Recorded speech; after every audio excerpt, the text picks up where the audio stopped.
नमस्कार दोस्तों। The podcast show by star sign में आपका बहुत बहुत स्वागत है। मैं हूं आपका होस्ट एंड दोस्त मनीष के मौर्य। आज की कहानी का जो शीर्षक है वो है मौन। मौन का महत्व। एक व्यक्ति, एक जिज्ञासु एक दिन भगवान बुद्ध के पास आया। उसका नाम मौलुंकपुत्र था। वह एक बहुत बड़ा विद्वान था और वह अपने 500 शिष्यों के साथ भगवान बुद्ध के पास आया। निश्चित ही उसके पास बहुत सारे प्रश्न थे। एक बड़े विद्वान के पास ढेर सारे प्रश्न होते ही हैं, समस्याएं ही समस्याएं। बुद्ध ने उसके चेहरे की तरफ देखा और कहा, मौलुंकपुत्र, एक शर्त है। यदि तुम शर्त पूरी करो, केवल तभी मैं उत्तर दे सकता। मैं तुम्हारे सिर में भनभनाते प्रश्नों को देख सकता हूं। 1 वर्ष तक प्रतीक्षा करो, ध्यान करो, मौन रहो।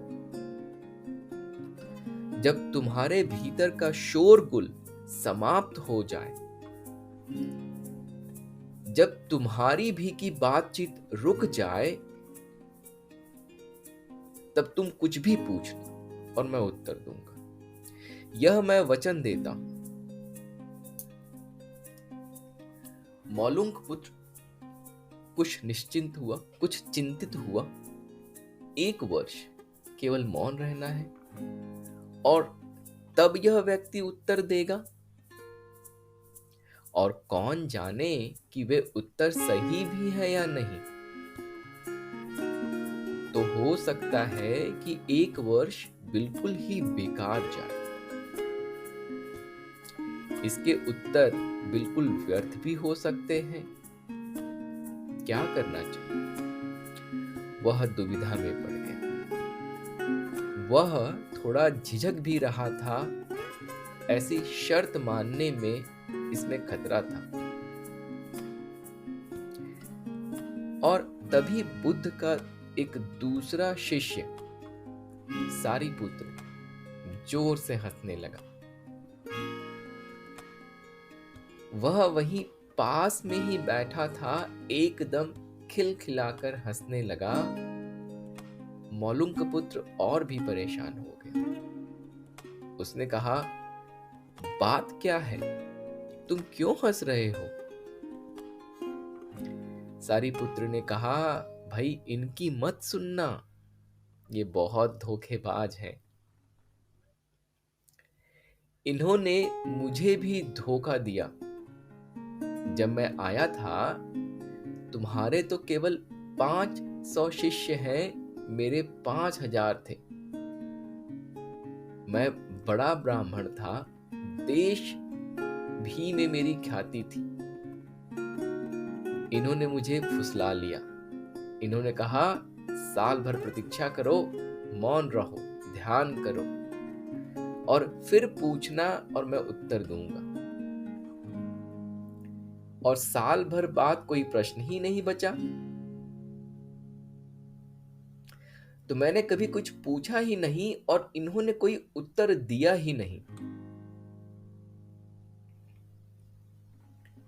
यदि तुम पूछना चाहते हो तो अभी पूछ लो।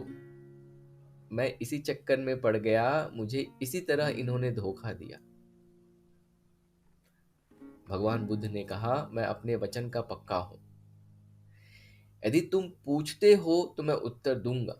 यदि तुम पूछो ही नहीं तो मैं क्या कर सकता हूं?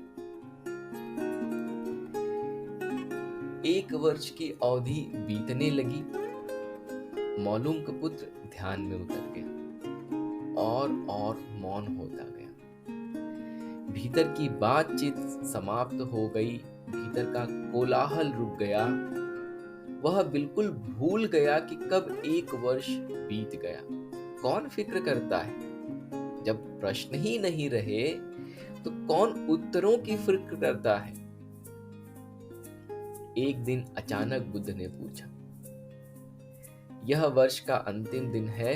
इसी दिन तुम 1 वर्ष पहले यहाँ आए थे और मैंने तुम्हें वचन दिया था कि 1 वर्ष बाद तुम जो पूछोगे मैं उत्तर दूंगा।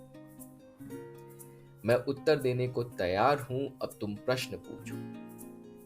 मौलुम का पुत्र हंसने लगा और उसने कहा, आपने मुझे भी धोखा दिया। वह सारी पुत्र ठीक कहता था। अब कोई प्रश्न ही पूछने के लिए नहीं रहा तो मैं क्या पूछूं? मेरे पास पूछने के लिए कुछ भी नहीं है। असल में यदि तुम सत्य नहीं हो तो समस्याएं होती हैं और प्रश्न होते हैं। वे तुम्हारे झूठ से पैदा होते हैं, तुम्हारे स्वप्न, तुम्हारी नींद से वे पैदा होते हैं। जब तुम सत्य, प्रामाणिक, मौन, समग्र होते हो, वे तिरोहित हो जाते हैं। मेरी समझ ऐसी है कि मन की एक अवस्था है जहां केवल प्रश्न होते हैं और मन की एक अवस्था है जहां केवल उत्तर होते हैं और वे कभी साथ साथ नहीं होते।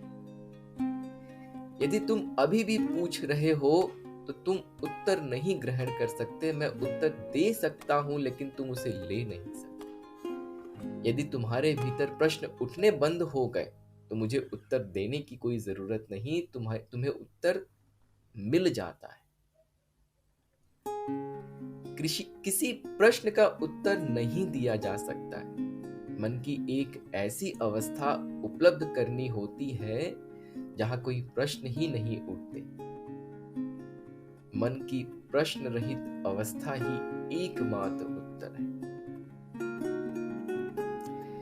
यही तो ध्यान की पूरी प्रक्रिया है। प्रश्नों को गिरा देना, भीतर चलती बातचीत को गिरा देना। जब भीतर की बातचीत रुक जाती है तो ऐसा असीम मौन छा जाता है। उस मौन में हर चीज का उत्तर मिल जाता है। हर चीज सुलझ जाती है, शाब्दिक रूप से नहीं, अस्तित्वगत रूप से सुलझ जाती है। कहीं कोई समस्या नहीं रह जाती। देखिए दोस्तों, इस कहानी से हमें जो सीखने को मिलता है कि मौन का जीवन में बड़ा महत्व है। जरूरी नहीं कि हम जब बात करते हैं तभी बात करते हैं। जब हम बात नहीं कर रहे होते हैं तब भी मन में प्रश्नों के अंबार लगे होते हैं। मन या तो भविष्य में जाता है या भूत में जाता है और परेशान रहता है।